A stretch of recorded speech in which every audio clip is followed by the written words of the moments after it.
we're back. Welcome to the 33rd edition of the eDuck podcast. I'm Robby Boydston, and my co-host in Eugene, Erik Skopel, is here. How you doing, Erik? Pretty good. Right before we came on the broadcast, we were lamenting Oregon's loss down at Stanford. We won't get into that too much today, but the mood down here, at least from the Skopel household, is a little bit dimmer than it maybe is on a regular Wednesday evening.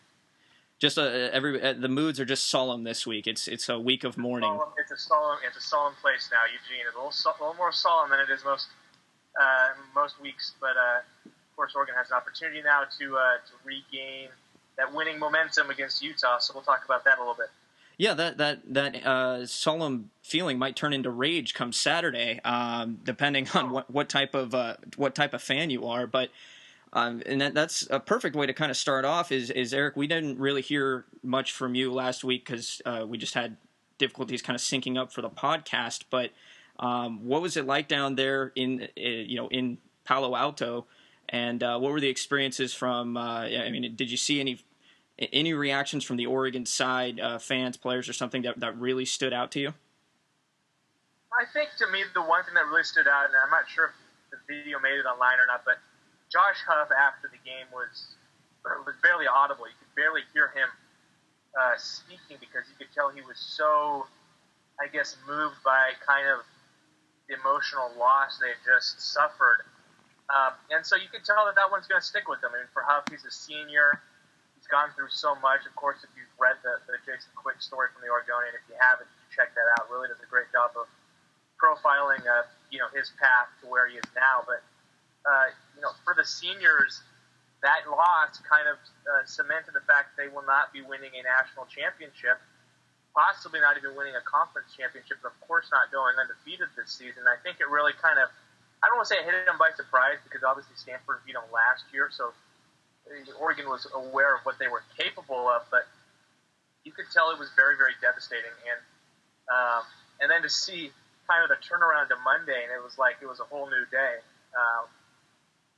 Totally different emotions, and everything seemed like it was kind of back to normal. So we'll see if that progresses that way towards Saturday. But that was kind of, to me, you could tell Marcus was a little bit down. Everybody's down after a loss, but it kind of feels like, hey, they've regrouped.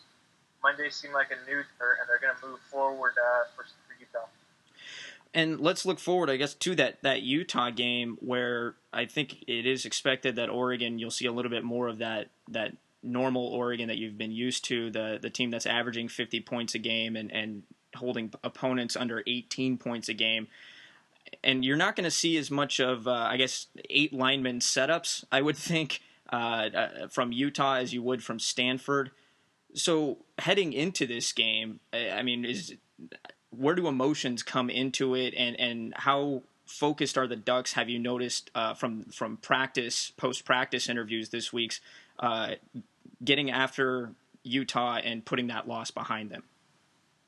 Yeah, and like I just said, that feels kind of like the consensus, and of course they're going to say that, but I think Anthony said it best. He said it's a Monday and it's a great day, and that's kind of the way they approached it on Monday and Tuesday and Wednesday. Having done some interviews today, they're up on eDuck.com with Johnny Munt, Ricky Havili-Hamuli, and Brian Jackson. You can kind of get a feel for the fact that they've kind of moved on, and Utah's a different opponent now, and Utah's a different opponent. Utah's also a team that beat Stanford this year, so Oregon can't tread lightly again, and really they can't for the rest of the season here. With that said, yeah, they're a little bit different than Stanford. They play a similar style to what Oregon plays, which you would think would benefit them, but I think a lot of it comes down to, again, like you said, kind of that emotional response, and this is going to be very interesting to see for Helfrich, because this has kind of been his first challenge here of, they lost a football game.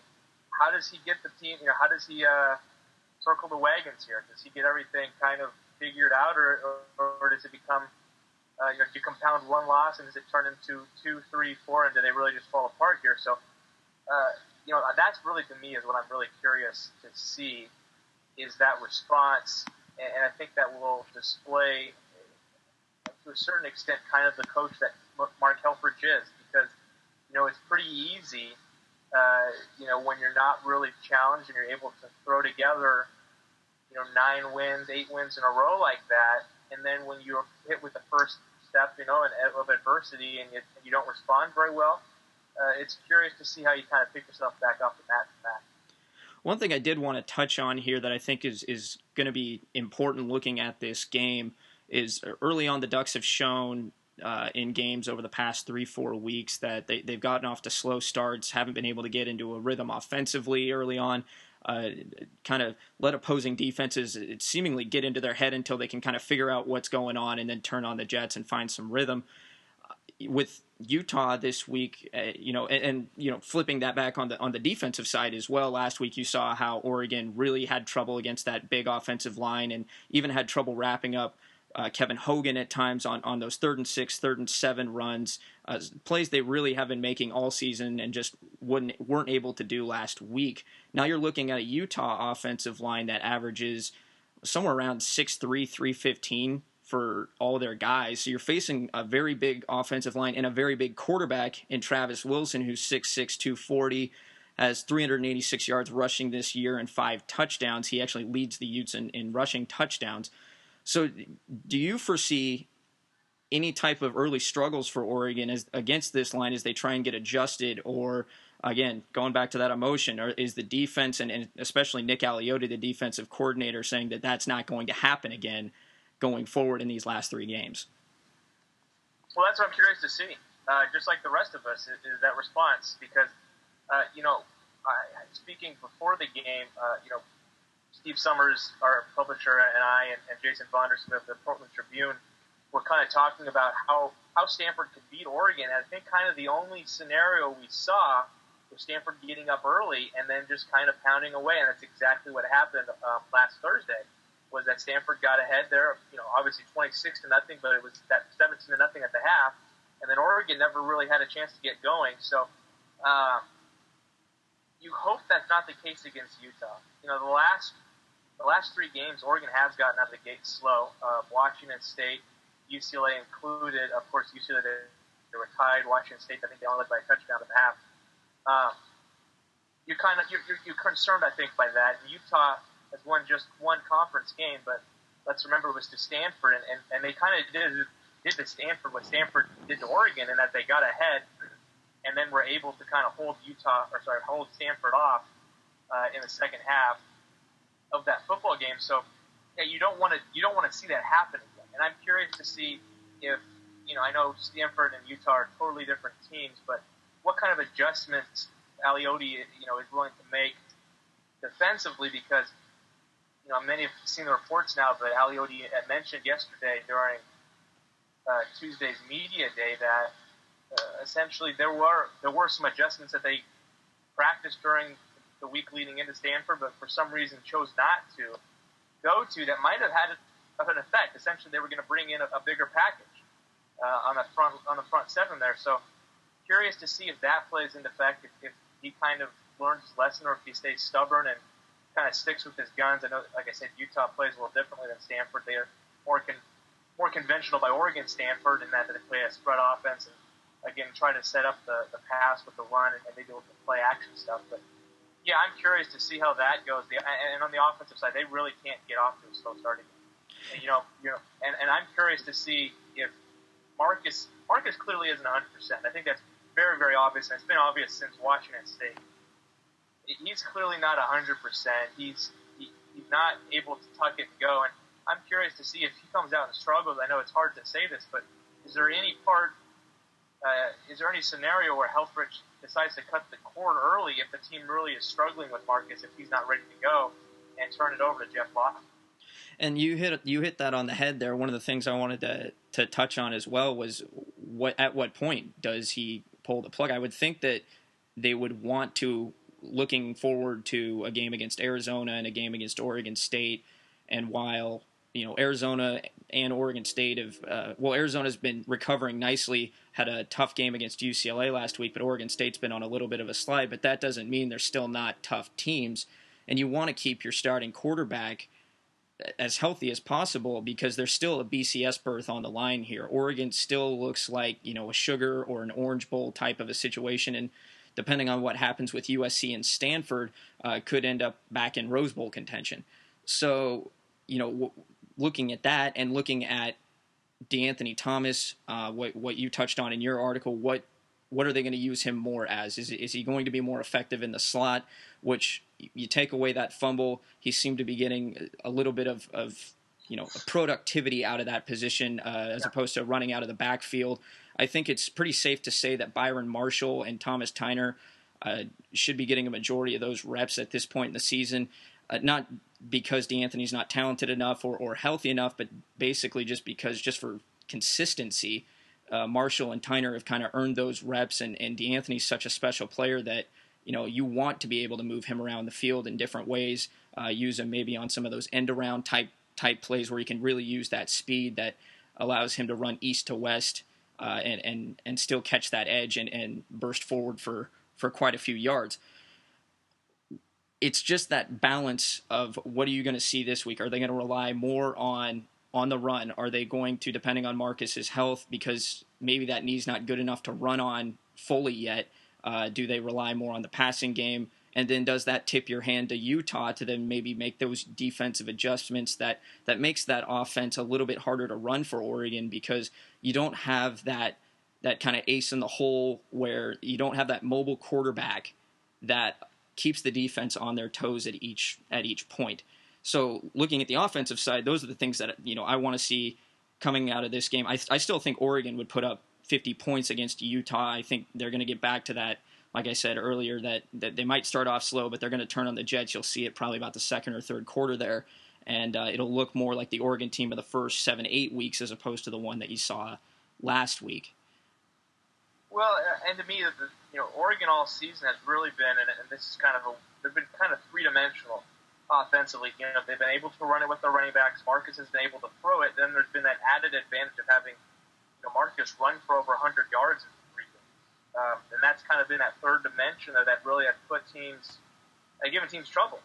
And I think, without him being able to do that maybe, and he hasn't been able to do that in the last 3 games, at least not effectively, that makes Oregon more two-dimensional, and at least they're not being one-dimensional because he can still throw the football effectively, it seems. But, yeah, if you're Utah, I think you kind of key in on that, and you play it a little differently. You don't have to worry about Marcus's legs as much, and maybe he'll prove us wrong and just run all over the place, and that would be, I think, the best-case scenario. But you are concerned about that knee because, before the game, I got so many text messages from so many people who had heard, 8 to 9, 10 people who had heard that Marcus had torn his MCL, and now we're hearing it's a sprain. I'm just concerned that this could be something more serious with regards to Marcus, and that he's nowhere near 100% right now, and you hope that's not the case, but this could be, like I said, knocking on wood, maybe a 2007 situation with Dennis Dixon where you're in the driver's seat for a championship berth, and then your quarterback blows out his knee, and you're kind of left with grasping at straws. I think Oregon still has enough talent to win a couple of these games down here, but if Marcus isn't good to go, boy, that's got to be a concern. So we don't have to get into that too much, but I just thought that was worth bringing up, that there is a possibility that Marcus's knee is not where it needs to be, and then you kind of have to start figuring out alternatives. So. Well, let's dive into predictions here. First, just a couple of fun facts about this series. This is the first conference meeting between these two schools, seeing as Oregon has avoided them due to the schedule rotation over the last couple of seasons. Last time they met was in 2009 when the Ducks ended Utah's, I think it was 20-game winning streak at the time. It was the longest one in the nation when they came up to Eugene. They've met 3 times since 2001, the home team taking each contest. The Ducks were 2-1 during that span. The Utes have won 3 times in Eugene, the last time coming in the Ducks' 94 Rose Bowl season, one of their non-conference losses. Oregon has an overall 18-8 edge in this series. I think you picked first last week, Erik, so in fairness, I'll take this one this week. I'm just going to say Oregon goes back to what they've been doing. The offense, in terms of how many points they score, I think really does depend on who's back there at quarterback. I think they're still able to score if you put a Jake Rodriguez or a Jeff Locke back there. They're just not going to score as much because they just don't have as much experience with that offense. I say if Marcus is healthy and plays a majority of the game and isn't too bothered by that knee, Oregon puts up 45, holds Utah to 14. Yeah, and before I jump right into my prediction, I want to kind of point out a couple of things I think are keys to the game that we haven't mentioned, and that is for Utah. Utah actually leads the conference in sacks this season and tackles for loss. So, that's something that is a concern for Marcus and that offensive line, who looked pretty susceptible against Stanford. Is that Utah has been able to this year get after the quarterback, and you are concerned if they're able to hit Marcus consistently if they can knock them out of the game. So. Don't want to get too pessimistic, but I think you have to bring that up. With that said, I think the offensive line, I think the team in general really comes together here because this is again either a moment where you really build upon and you kind of show the strength of this team coming off of the first loss of the season and really the first game that was really relatively competitive. How do they respond? And I think the feeling I get from having spoken with them this week and throughout the season is that this is a pretty strong group of guys. Who aren't going to be too fazed by the situation. So I do think Oregon wins. I'm going to take them 38 to 16. I'll make it 39-16. I think they're going to go for two at the beginning of the game and get it. So I'll take them 39-16. I think it'll be a pretty competitive game. Again, I just think Oregon, again, has too much talent, for Utah, who's not really able to recruit at their level right now. All right, well, let's move forward on these games here. You have the rare week where all 12 Pac-12 teams are playing against each other. So we just covered the first game. Second game, we're going to start off an 11 a.m. start. Arizona, a 13-point favorite right now against Washington State at home. This one seems academic to me. I'm actually going to jump on the Arizona bandwagon for once. I'm going to join Erik here. Join me. I hope there's room on the train. But I will take Arizona here. I just don't really have much to say in this game. I think Arizona played UCLA pretty tough last week. If it wasn't for Miles Jack, a linebacker, having a breakout game there in the backfield in the running game, 6 carries for 120 yards and a touchdown there to help UCLA push him over. Arizona has a shot at upsetting the Bruins there on the road. They're back at home playing Washington State. Washington State just doesn't have the weapons for this. I'll take Arizona 31-17. Man, I'd like to take the upset here. I'd really like to do it because I know I need to catch you in the standings. Because I think you even made up more ground last week, or created more ground last week. I might get a little wild with my picks this week, though. We've got some interesting.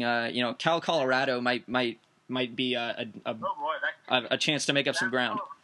The battle of the zeros right now in the conference race. I will take Arizona though.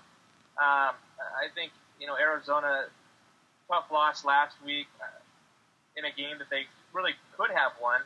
I don't want to say should have won because I don't think they were better than the Bruins, but I'm going to take Arizona to win 39-25. All right. Let's move on to that Cal-Colorado game. 2:30 start. Colorado, the -3 favorite at home, which, if you go by your home field advantage rules, means it's about an even matchup. As Erik said, both teams 0-for so far in conference play. A battle of really who's looked worse all season. And this one's tough for me. I rode the Cal bandwagon very early on this year. I thought they were going to be a heck of a lot better than they've shown. Haven't been able to do it. Colorado, at least here and there, they haven't had a great schedule or many great wins or anything, but at least somewhat show a little bit of an identity. You know what, though? I'm hoping Cal gets off the schneid here. I'm going to take Cal on the road. I don't know if it's considered an upset or not, or just a win against a terrible team, but I will take Cal in a 20-17 game, seeing as I don't think either of these teams is going to score a lot. Just because you took Cal, I'll take Colorado. I actually think Cal probably wins. Looking at the fact that they actually played the last couple of games fairly competitive for at least stretches, and Colorado's just kind of gotten housed all season. I will take the Buffaloes, though, to win. I'll just take them to win 3-2 because it's going to be such an ugly game. It's not worth really posturing a score. All right, then. 5 o'clock start. Stanford, number 4 on the road against USC. Their last big test in Pac-12 play. They have USC and Cal left. So many are just projecting this game to be the last chance Oregon has at redeeming a Rose Bowl shot. Stanford, of course, would have to lose. They're a 4-point favorite on the road. USC has bounced back quite well after the firing of Lane Kiffin. The run game's established. Looks like they're getting a little bit more of an identity with the passing game there under Ed Orgeron. And they've played quite well, coming up with 3 big wins here over the last few weeks. This one, again, I almost picked Stanford to get upset by Utah, and I failed to pull the trigger. And there's a part of me that I really don't think Stanford gets upset here. But just for the fun of it, I think I want to take USC at home. Maybe they surprise me here. I will take them in a close 20-19 game. I don't know where I got that score, but just throwing that one out there and seeing if maybe a little upset magic can happen down in the Coliseum. What do you think, Eric? Well, I know where you got that. That was the same score of the Arizona State-Utah game last week. Ah, okay. Yeah, actually, no, that's right. That was subconsciously in my head. Having seen the Cardinal up close in personal last week, being actually down the field for portions of that game, I just don't see them losing again this season. They are so strong up front. USC's offense has looked better the last 3 weeks. Actually scored 62 points against Cal last week, but I just don't see Stanford losing again. Maybe even in a bowl game. I think they're pretty incredible up front in that front seven, and really they go so deep with so many experienced guys. I will take the Cardinal to win, and the only way that USC is able to beat Stanford is if they get some explosion plays off the bat. I just don't see it happening. I'll take Stanford to win 17-13. All right, then. Let's move on to the 6:30 start here. Actually, let's go to the 6 o'clock start. UCLA at home, number 13, still fighting for position in that Pac-12 South race, which is becoming more and more interesting with the Trojans coming back into play. Arizona State obviously still winning, and those two will face off Arizona State and UCLA will face off next week. And they're facing a 6-3 Washington team that, 6-3, but haven't played so well against the top-tier talent in the Pac-12 so far. I guess gave Stanford a little bit of a run for their money down there on the farm, but haven't looked super great since. Again, this one, I would almost think UCLA would get caught looking ahead because UCLA just seemingly, against some of these teams that they probably should beat by more points, they end up putting in close games. You look at Utah, that was a one-possession game. They probably should have won by more. You look at last week's game against Arizona, a 5-point win that, they probably should have won by more. This one very well could be the same thing. They're only a 2.5-point favorite at home against the Huskies.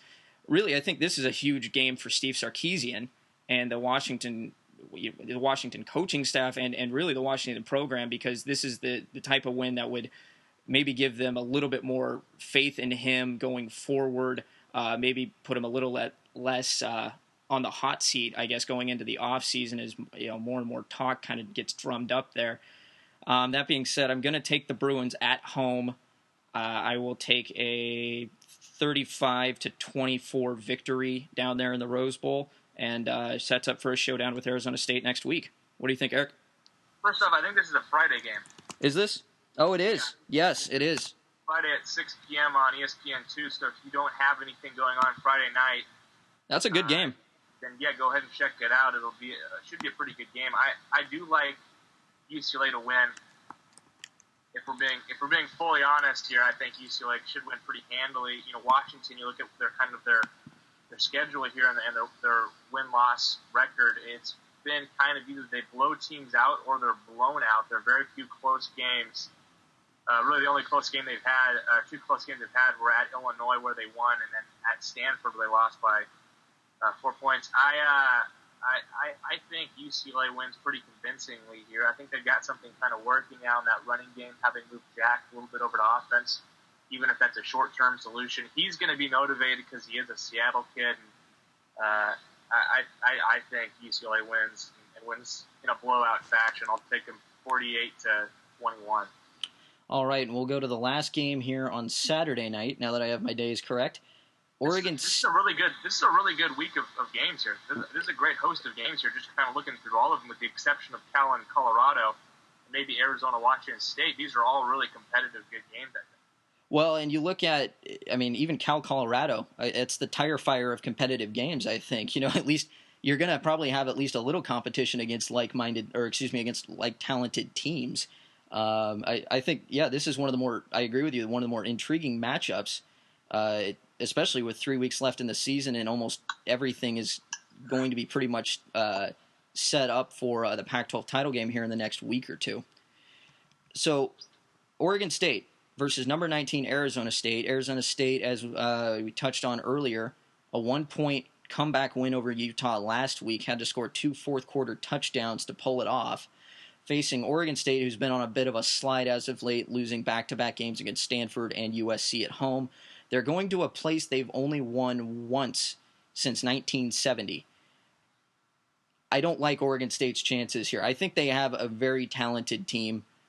This was another team that I thought should probably be better than 6-3 at this point. I at least expected them to beat USC. I would have thought they would have been 7-2 going into this game. Actually, really, 8-1 if you factor all the way back to that Eastern Washington game. And it's not, the momentum isn't on their side. Arizona State, even though they slumped a little bit last week, has been looking better and better since that Notre Dame loss. I'll take Arizona State at home here. I'll take them by 2 touchdowns. I'll take 35-21, and Oregon State's going to have to try their luck in a couple of years down in Tempe if they want to break that spell. The streak ends. The streak ends, really? Yeah, it's going to end this week. I'll tell you why. Now, to be fair, they did win down there in 2009, so it hasn't been too long. I thought you said they hadn't won there since 1970. No, they've won one time since 1970. Oh, well, then the streak is going to be extended, I guess. I don't know. You've thrown me off now because I feel like the facts are changing. But I think Arizona State loses this game. I think Oregon State goes down and is able to throw the football better than they have in the last couple of weeks. You watch Arizona State, I think they're a little bit susceptible in the passing game. That front is really strong there. Oregon State, of course, doesn't really run the football, but I just get the sense that Oregon State is a must-win game for Mike Riley, I think, this season. He talked about the same thing for Steve Sarkisian. I think it's similar for Mike Riley this week, where he has to go out and get a win. They lose this game, and you kind of think all hope is lost for the season. But if they're able to pick up a win here, maybe things kind of are on an upswing to finish out the season. And obviously Oregon. Obviously, at the end of the season there. So I think Oregon State's able to go into Tempe and then throw the ball enough to go out and get an upset win. I'm going to say they win 42-34. All right, then. So you've heard our predictions this week. If you want to toss your own in, tweet at us or post something up on the message boards, either Duck Pond, Tail Feathers, just go ahead and reach us any way you want to, and we'll be sure to chime in with you after Friday and Saturday's matchups. Erik, let's dive a little bit into recruiting real quick. Just had a few things that I did want to touch on, considering that we've had kind of an odd couple of weeks, and the fact that Oregon hasn't been at home to host any official visitors. That, of course, will change now this week, and we got a little bit more of a clearer picture for the Civil War as well. Just reeling off who's going to be listed in town by Scout.com right now. Buda Baker, Bellevue, Washington star up there, 4-star safety, has the ability to play on both sides of the ball. If you've been listening to the podcast, you know all about him. We've talked about him a bunch. We even had him on here a week ago. And though he said he was going to delay his visits until after the season, looks like he did change his mind to let Greg Biggins know, he tweeted it out. Greg Biggins then put it on our site that Buda Baker will be in town for that game, as well as offensive tackle Chris Brown from Los Angeles, California, a 6'6", 290-pound prospect, and Morgan Mahalik, who just finished up his regular season down there in California for Marin Catholic, Oregon's verbal commit quarterback, 6'3", 190 pounds.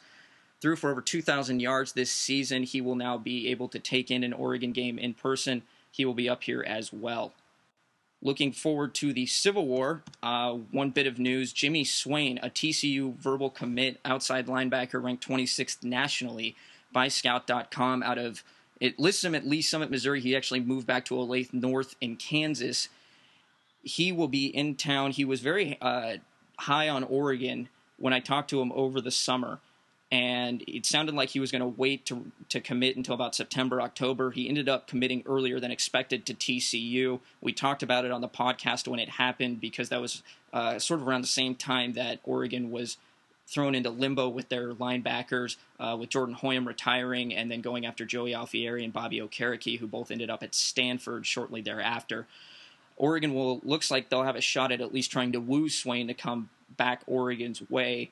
And seeing that Oregon does need to get a linebacker or two in this class for sure, they need to get some work done with a guy like Swain, especially since it seems like they are centering a lot of their focus on some Midwest prospects as well. And seeing as Swain's the one who's visiting right now, he becomes target number one, in my opinion, in terms of what they're going after.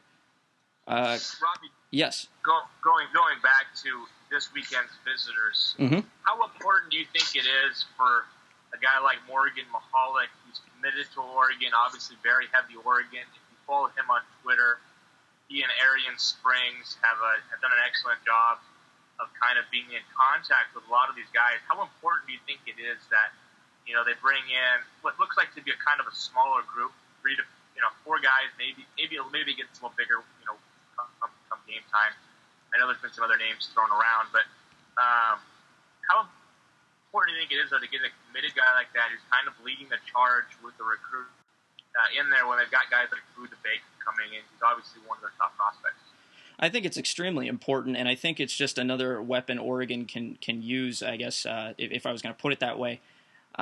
You saw a little bit with Royce Freeman at the UCLA game. He was talking to guys like Monte Nicholson and John Smith, who we'll actually touch on here in just a second, but really talking to them, trying to gauge their interest of what it was like being, whether or not they wanted to come to Oregon, trying to build up the school a little bit, build up, how nice it is to be in Eugene, that type of thing, stuff that I got to imagine happens at every program in the country. But as you did mention, Morgan has really kind of took charge of that. Arian Springs was doing that for a while. Doesn't seem like he's doing a ton of that at the moment. But Mahalik has always been consistent about it. And when you're looking at a guy like Buda Baker, Northwest prospect, the top kid in the Northwest right now, and you don't really get a sense of where he's going. I mean, UCLA's on him, and UCLA is really built themselves up and turned things around. Obviously, with the Miles Jack connection there and him having so much success as a freshman, that has to play on Buda's mind, seeing as they were teammates a year ago. You look at, you look at Washington, the hometown school there. Even though they've been slumping, who knows what's going to happen with the coaching situation in the offseason, if anything does happen. But still, it's hard to kind of get pulled away from that hometown connection. And even though Oregon is the biggest of those three programs at the moment, Buda hasn't committed one way or the other in terms of tipping Oregon as a favorite. Having Morgan in the stands from an Oregon fan standpoint is an asset, because he's going to be able to work on Buda and try and explain to him why the team would need him, why he would want him to come in with that class, what kind of a connection they can build. And the important thing is noting that Buda could play at the slot wide receiver position, or, they could even use him in that backfield as a running back if they so choose. That gives Morgan an opportunity for him to talk offense with him and explain how his system works in high school, how he's going to be able to take those tools that he's used at Marin Catholic, apply them at Oregon, and how they can both succeed if both were to attend. All right, so let's look at just a couple other quick recruiting bits. I don't want to take too long. I know Erik's got to go cover the Oregon basketball game here in just a few minutes. I did want to talk about Terrell Clinkscales, Randy Withers, great JC, and by that I mean junior college writer for the Scout Network. He dropped this on our boards earlier this week. He's from Dodge City, Kansas, Dodge City Community College, defensive tackle.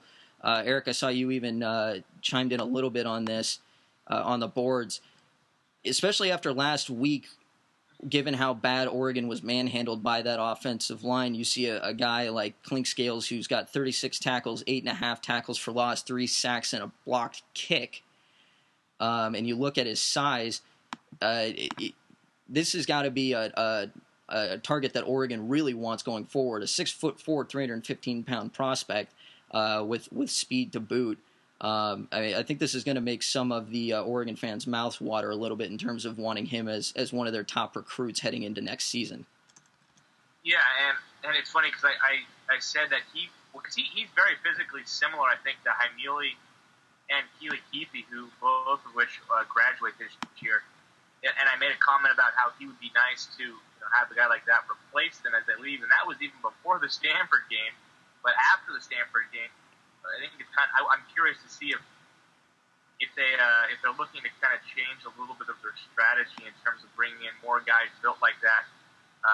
Obviously, I think we don't need to get too far into this. It's difficult to go from a 3-4 front to then trying to play a 4-3 front or a 5-2 front from a week-to-week basis, but to have more bodies to possibly go a little bit bigger in certain games against teams like Stanford seems to only be beneficial. So, for Oregon to bring in a guy like this, who's got such a physical prowess and also so athletic, I think could only be a real big positive. Now let's touch on John Smith. I talked about touching on this real quick just a little bit ago. I want to read what Greg Biggins put on our board a little over a week ago on Tail Feathers. And if you don't follow Greg Biggins on Twitter, or Brandon Huffman for that matter, go follow them right now. They're two of the best in the business, always on top of the news, and it's well worth your while. This is what Greg wrote about John Smith. It goes by Juju Smith, one of the top prospects out west, took a visit to Oregon just a couple of weeks ago. It says here, Smith has taken 3 visits and will be at Alabama this weekend, which I assume meant last weekend. His last trip was supposed to be Michigan, but he canceled it last night and will now officially visit SC. Also took an unofficial visit to UCLA at some point. From talking to some people last night close to his recruitment, the feeling is Oregon is his current leader. So you hear that, and you know what kind of an athlete that John Smith is, and how excited people have gotten about how excited people have gotten talking about him. And how versatile he is on both sides of the ball, either a safety or a wide receiver, one with immense speed and great athleticism, and a 5-star athlete to boot. Again, another one of those athletes that is going to make Oregon's fans' mouths water when you look at the 11 recruits they have now and what they can add on to that, especially given that they do need to add some size and even maybe a little bit more speed to try and combat with the Stanfords of the world, those grinded out type teams. Eric, what's your feeling on this? Especially given such a high caliber athlete. Well, first off, if Oregon can bring in Juju and Buddha, that's quite the recruiting class right there. Just based on purely on the names, to have guys like Juju and Buddha on a football team, it seems like going like backyard football or something. But obviously, rated as the top safety in the country, considered to be really one of the elite prospects, not only out west but nationally. A guy who, I think has always been on the radar for Oregon fans. They've always kind of been aware of him, but I think it never felt like they were a real contender. But to now hear from a guy like Biggins, who obviously everybody has a great respect for his insights, hear that Oregon may lead for him right now and has a good chance of landing him, I think it has to get some Oregon fans pretty excited, because this is a guy who could be a contributor from day one if he comes in as the safety. Obviously they'll lose both Brian Jackson and Avery Patterson, and next year it looks like it'll probably be Reggie Daniels and Eric Dargan, but the year after that, Dargan graduates, and that opens up things for Smith and some of these other recruits that bring in the secondary. But man, this could be one of the best secondary classes they've ever had if all of these guys end up committing and all of them end up on that side of football. And then the last thing I'm going to touch on here is John Plattenberg, another one of those guys that could be a big asset to that secondary if he so commits to Oregon. Has Oregon still on his short list. You can look at Greg Biggins' report that he put up there yesterday afternoon to get the full story on that. Not too much of an update there. He seems to be taking his time a little bit now, even though it looked like he might commit sometime, I believe, October. But that obviously has been pushed back. And if you're looking for a lengthier piece, I put up a look at all of the Pac-12 schools and how they've been doing recruiting-wise, put them in the order of the standings as they sit right now in the Pac-12, so go check that out if you have some time to kill. Also, go check out Erik's awesome practice reports. He's putting up a few every week, and there's always great information in there, so please keep checking those out. Keep clicking on those links and give us some feedback as well on those if you so choose. Now, Erik, since basketball game starts here in about an hour from when we're recording this, is there anything you wanted to touch on with the team real quick?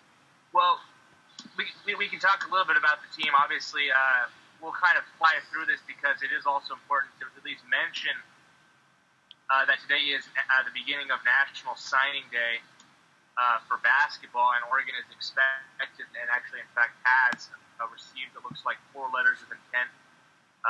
2 from high school standouts, Casey Benson and Ray Kasongo, and 2 from junior college players, Dwayne Benjamin and Michael Chandler. Check out eDuck for more information on that. We'll have more, and hopefully Altman will comment post-game tonight about those guys, and will give us a feeling kind of what Oregon will be getting out of them. If I were to give you a sentence on each, I would say Benson is a left-handed floor general with a nice jump shot. Kasongo is a wide-bodied post presence down low with a real nice touch. Dwayne Benjamin will probably be the best leaper Oregon has had in a long, long time. Great athlete. Michael Chandler, to me, kind of reminds me a little bit of Tony Woods in terms of his physical ability. So that's kind of a rundown of the 4 guys Oregon's bringing in, but we'll have obviously a more extensive information on those guys hopefully here by tomorrow when Altman kind of gives some insight into that. As far as the game tonight, it will be televised on the Pac-12 Network's tip-off is set for 8 p.m. Of course, you're probably not getting this information, this podcast beforehand, so that information may be rendered pretty much useless at this point. But that's the way the cookie crumbles. I won't give too much insight now because if Oregon loses this game or it plays out differently, I don't want to look like a maroon on this podcast, and you'll have proof of me looking silly, but. It's Western Carolina and Oregon, so check that out. But again, really the letter of intent day starting today is really kind of the big thing. And like I said, hopefully Altman supplies some information about those guys that is more expansive than what I just said. All right, cool. And, you know what? I thought Oregon looked pretty good against Georgetown last week, so I like their chances tonight. So I'll at least throw that out there. So if they do lose, I look like the idiot. I appreciate it. So, all right, well, and that seems like a perfect segue to let people know to follow you on Twitter for updates tonight and possible comments post-game about those about events happening on National Signing Day here. Follow him at Erik_Scopel. I'm at Rob_eDuck.